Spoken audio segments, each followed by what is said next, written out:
নিরামিষের দিনে সম্পূর্ণ নিরামিষ উপায়ে বানাবো ছানার কোপ্তাকারি রেসিপি।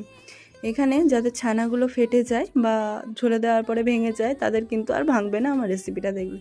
এখানে প্রথমে ছানাটাকে একটা বাটির সাহায্যে এরকম ভালো করে চেপে জল বের করে নিচ্ছি। এবার এখানে নিয়েছি কিছুটা ময়দা আর নুন, তার সাথে ছানাগুলোকে ভালো করে মাখিয়ে নিতে হবে। নেওয়ার পরে এরকম হাতের রিস্টের সাহায্যে ভালো করে ছানাটাকে এরকম ডলে নিতে হবে, যাতে ছানার ভেতরে কোনো শক্ত বা ডেলা ভাব না থাকে। এবার ছানাটা এরকম ভালো করে ছানাটাকে হাত দিয়ে এরকম মিক্সড করে নেবার, এরকম স্ট্রাকচার চলে এলে তারপরে ছানা এরকম লম্বা করে লেচি করে সেগুলোকে ভালো করে হাতের সাহায্যে বড় করে গোল গোল বল করে এরকম একটু সামান্য চিপে দিলে একটা কোপ্তার শেপ চলে আসবে।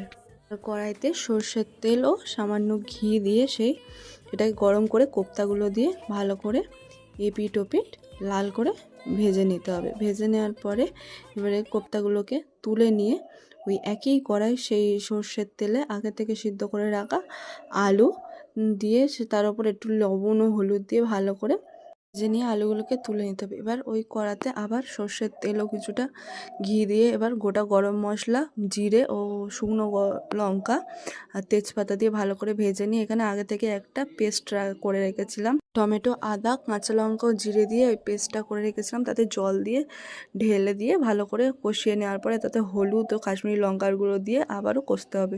কষার পরে এবার ভেজে রাখা আলু দিয়ে তার উপর নুন দিয়ে সেটাকে ভালো করে এরকম কষিয়ে নেওয়ার পরে এবার এক বাটি জল দিয়ে সেটাকে ভালো করে আবারও মিশিয়ে নিয়ে এবার ফোটার জন্য একটা ঢাকনা দিয়ে ঢাকা দিতে হবে। এবার ফুটে এলে তার উপরে ওই ভেজে রাখা ছানার কোপ্তাগুলো দিয়ে তার উপর একে একে গরম মশলা ও ঘি দিয়ে কিছুক্ষণ ফুটিয়ে নিলেই রেডি নিরামিষের দিনে ছানার কোপ্তা। এই রেসিপিটা ভালো লাগলে অবশ্যই লাইক, কমেন্ট, শেয়ার ও সাবস্ক্রাইব করে যাবেন। Thank you.